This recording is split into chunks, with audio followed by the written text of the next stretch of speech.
For today's video ay ganito ang gagawin natin ngayon. Bali ito yung pinaka-final na setup na atin gagawin. Yan, pagpalalagyan ng mga T, mga gawa, mga switch, yan ang mga kasangkapan niya makagamitan.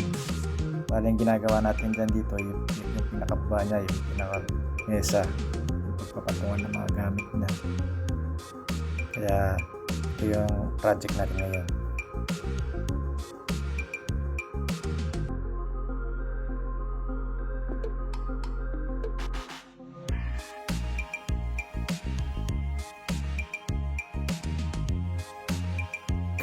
Yan ang tamang paglagay ng hinges, piano type hinges. Lagyan lang ng screw. Malit lang na screw para hindi masyadong mabiyak yung plywood. MDF.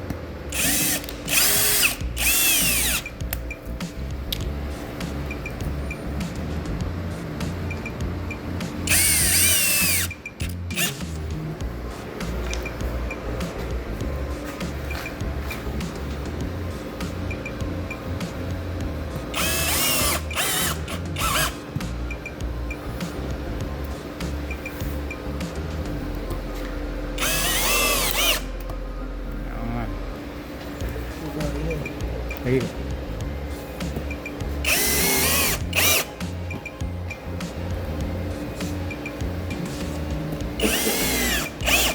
Yan, pagkatapos may lagay yan, tapos i-attach dito sa kabila para yan magsilbing patungan ng salamin.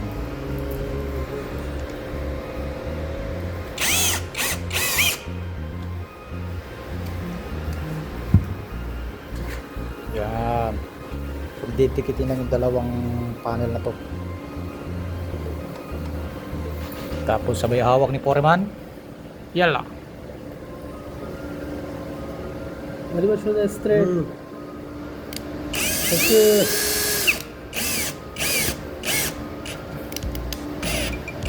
Yun. Lagyan ng pa isa-isa lang. Dito na lang. Mana lang.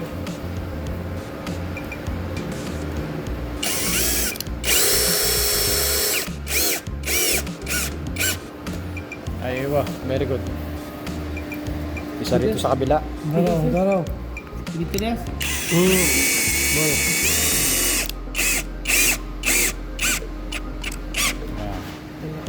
Same thing dito sa kabila, ganun din. Pwede ka. Sawa mo. Ayan.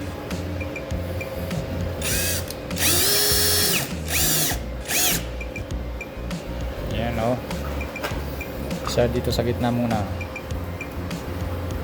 Dito na naman. Araw.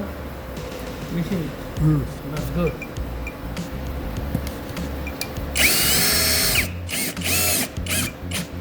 Ayan.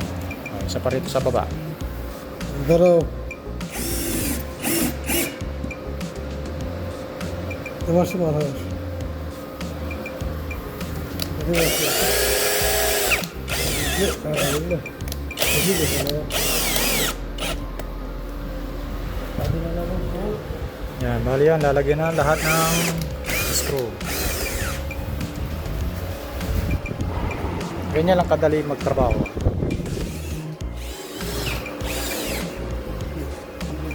Pakutsa. Alin pa ito? Yan, itatayo mo lang yan. Ayos na. Oh. Hindi na matutumba yan.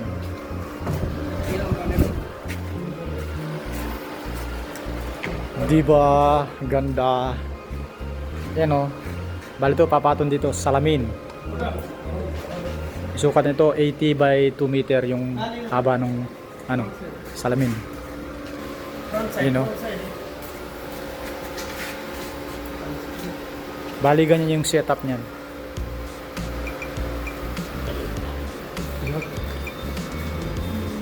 Ito, yung box naman dito yun. Sa gitna rito, isang box dito, gitna, tapos gitna rito. Ito may gap to. P-gap yun ang hold sa rito. Yes.